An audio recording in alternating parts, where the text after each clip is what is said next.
Hey, what's up, besties? It's your girl E.Michelle, and I'm back with another video. Have you missed me?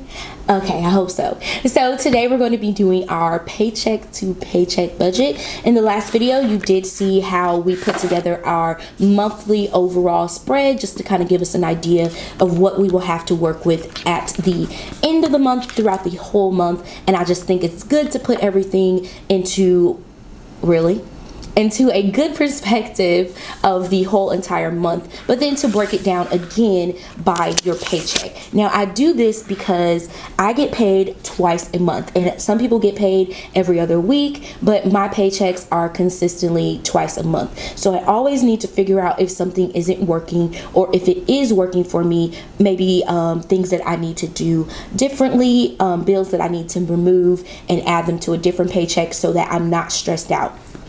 What I found by doing the paycheck to paycheck budget, it allowed me not to have to live paycheck to paycheck. And that is the ultimate goal that I had. I didn't understand I was making so much money, and I was still having issues of living paycheck to paycheck. So that is why I think this is so important. The next step is breaking it all down by your paycheck. So if you get paid 3 times a month, or you get paid twice a month but on different Fridays, measure your bills out like that so that it makes sense. And that's exactly what I did with pretty much everything. I would call companies and tell them, hey, I get paid on this date, I need to change my bill due date. And they want your money, so they're going to work with you to make sure that you can pay the amount that you owe. So trust me, it's a lot easier than what we think it is. So up here, my payday, I'm just going to put 2011, and we're going to do this is the, what month was that? Yeah, 9/30 paycheck, because I don't get paid on the 1st. I get paid on the last and the 15th.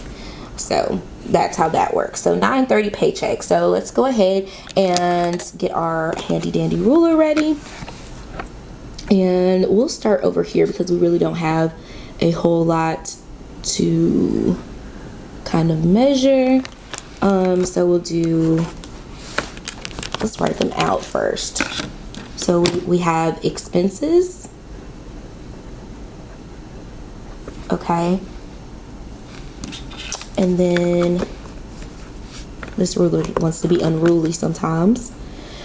Okay, we have expenses here. And we'll put the due date next. We always want to have a due date on there so we know when we're paying it. And the budgeted amount. And I always say budgeted because sometimes things don't happen as we would like them to. So it's the budgeted amount. We have our expenses, due date, and our budgeted amount. And then we also have the actual. And I will probably just do paid right here when I paid it. Yeah, and when I paid it. And then we'll do the math and stuff on the other page. So that's how I want to set it up for this month and how I'm going to be doing it. So, oh, look at my lines all crooked. Okay. And I still made it crooked. I still went down too far. And I don't think I need all these lines. Jesus, fix it. But we're going to have them here. Okay. Little crooked leg down there. Okay, so we know our rent here is first. The due date is on the 1st. And our budgeted amount is going to be $760 only because I've already seen it. So that's $70.60. Etsy, same thing this month. I normally probably would have budgeted for about $400, but it ended up being $270.41. And I'll do that stuff later. And then insurance here, and that is due on the 1st as well, and that is $205. Okay. And then we have Navient, and I'm keeping that at $88, even though I believe it's going to be less than that, but that's where I want it to be right now. And then we have PayPal, and that was due on the 1st. I have a lot of things due on the 1st, huh? And that's $27.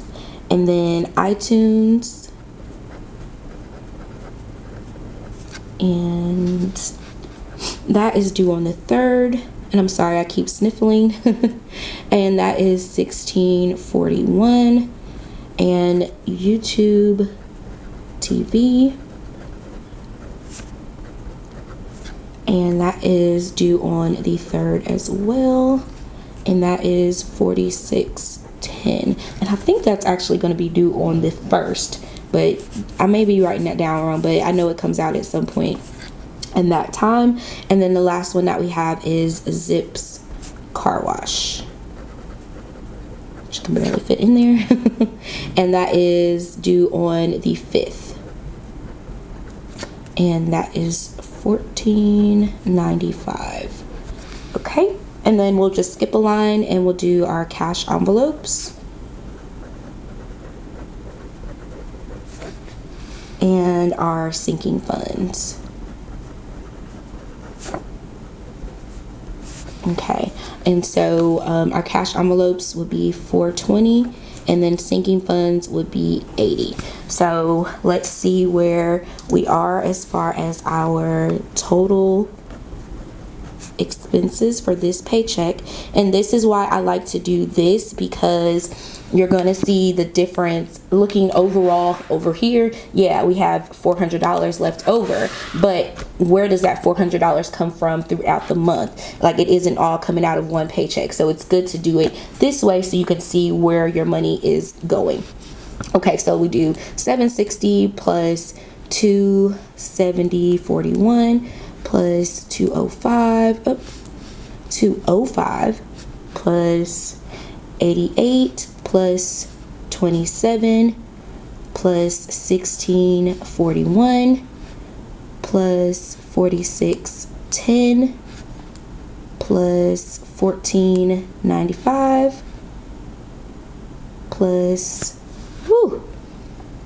500, and that's the 420 plus that together. So that puts me at $1927.87. So my total expenses for this paycheck is $1927.87, and that leaves us a remaining